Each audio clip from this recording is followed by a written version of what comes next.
Bismillahirrahmanirrahim. Assalamualaikum warahmatullahi wabarakatuh.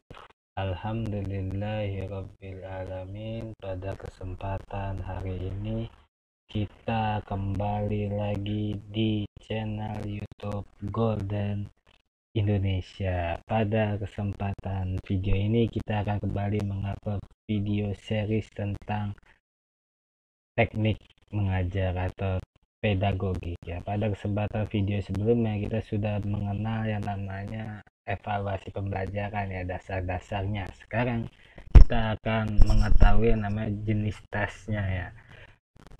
Salah satu tesnya yaitu asesmen formatif dan sumatif. Kita lihat apa sih yang dimaksud dengan asesmen formatif dan sumatif ini. Kita lihat pembahasannya. Nah, jenis asesmen formatif di sini. Asesmen terbagi menjadi 3, ada as sebagai, for untuk, of terhadap. Yang pertama asesmen formatif ini asesmen sebagai refleksi proses pembelajaran. Untuk yang for-nya asesmen untuk perbaikan proses pembelajaran. Dan yang ketiga of atau terhadap yaitu asesmen sebagai evaluasi pada akhir proses pembelajaran yang biasa disebut dengan asesmen sumatif ya. Berikutnya konsepnya. Nah, konsep dari asesmen formatif dan sumatif. Asesmen formatif yaitu metode evaluasi yang dilakukan untuk evaluasi proses pemahaman peserta didik, kebutuhan pembelajaran dan kemajuan akademik selama pembelajaran.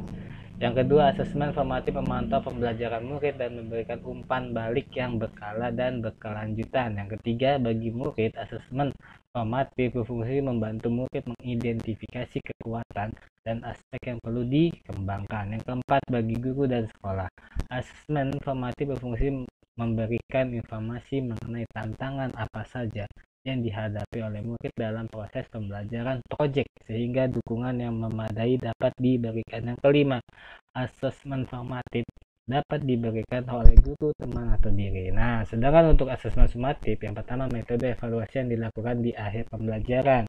Yang kedua, asesmen sumatif seringkali memiliki taruhan tinggi karena berpengaruh terhadap nilai akhir murid sehingga sering diprioritaskan murid daripada asesmen formatif.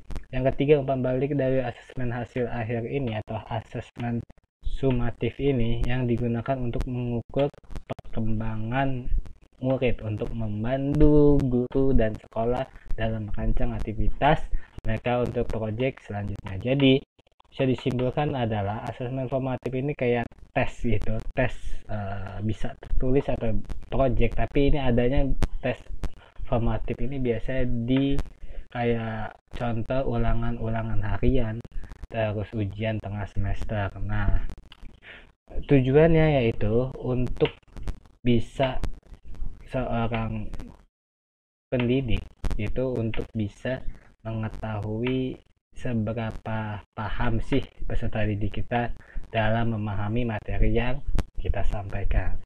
Nah, sedangkan untuk asesmen sumatif ini biasanya disebut dengan ujian akhir ya, metode untuk evaluasi. Jadi semua bab yang udah diajarkan itu diujikan semua pada saat di akhir semester, biasanya seperti itu. Nah, biasanya asesmen sumatif ini sangat berpengaruh dalam nilai kenaikan kelas, biasanya seperti itu ya. Jadi bisa dibedakan ya, kalau formatif itu kayak ujian harian, ulangan harian untuk mengetahui seberapa paham peserta didik kita itu memahami materi tersebut. Sedangkan kalau untuk asesmen sumatif itu pada di akhir semester biasanya ada kayak ujian akhir semester itu untuk menentukan apakah siswa ini naik kelas atau tidak, terus apakah dia layak untuk lanjut ke semester berikutnya, apakah peserta didik kita ini mampu memahami semua materi di dalam satu semester tersebut atau tidak, seperti itu ya. Oke, berikutnya ini manfaatnya. Manfaat dari asesmen formatif untuk guru. Yang pertama, mengawasi pembelajaran murid, tentu saja memastikan perkembangan murid dan mengecek pemahaman murid.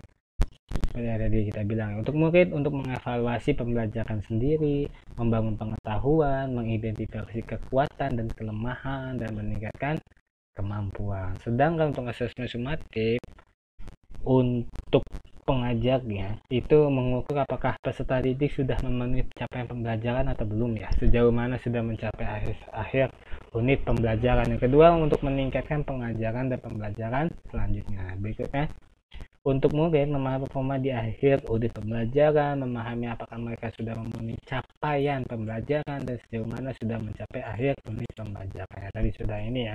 Ini manfaatnya tentu saja untuk guru itu bisa mengawasi proses pembelajaran, terus memastikan bisa mengetahui perkembangan peserta didik kita ini bisa paham apa tidak, mengecek pemahaman murid ya. Untuk murid itu jadi murid bisa mengevaluasi, oh saya udah paham nih dengan materi ini, oh saya belum memahami, nah seperti itu. Dan juga murid juga bisa mengetahui nih kekuatan dan kelemahan dia di dalam materi tersebut tuh, dia unggulnya dalam materi apa gitu loh, dalam mengertinya pas bab apa gitu ya. Oke. Nah, ini penekanannya ya, penekanan pada asesmen formatif ini.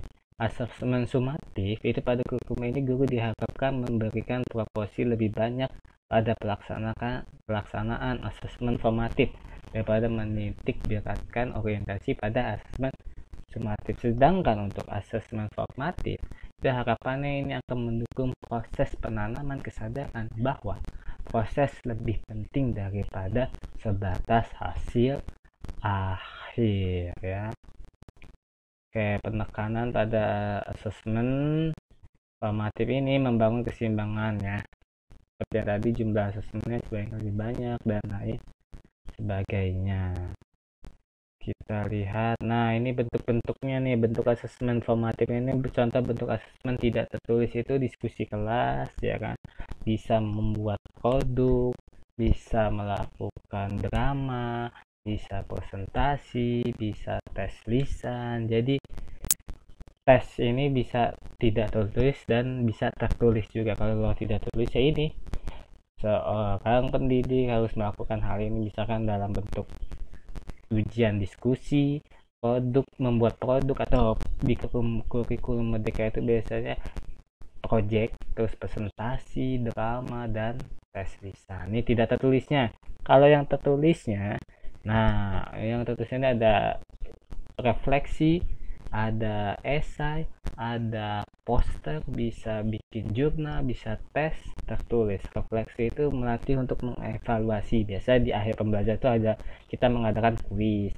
Terus esai, kita memberikan soal uraian panjang, misalkan apa yang dimaksud dengan sholat, apa yang dimaksud dengan zakat. Nah itu kan uraiannya. Ini berfungsi untuk mengasah keterampilan dan pola berpikir peserta didik. Membuat poster, nah membuat poster ini kayak misalkan menggambar, melatih tangan dia, juga bikin jurnal, melatih mengerti, terus melatih untuk mencari sumber-sumber bahan-bahannya, terus tes tertulis kayak ya biasa, kayak tulisan pilihan ganda, kuis pertanyaan, dan menerapkan umpan balik seperti itu.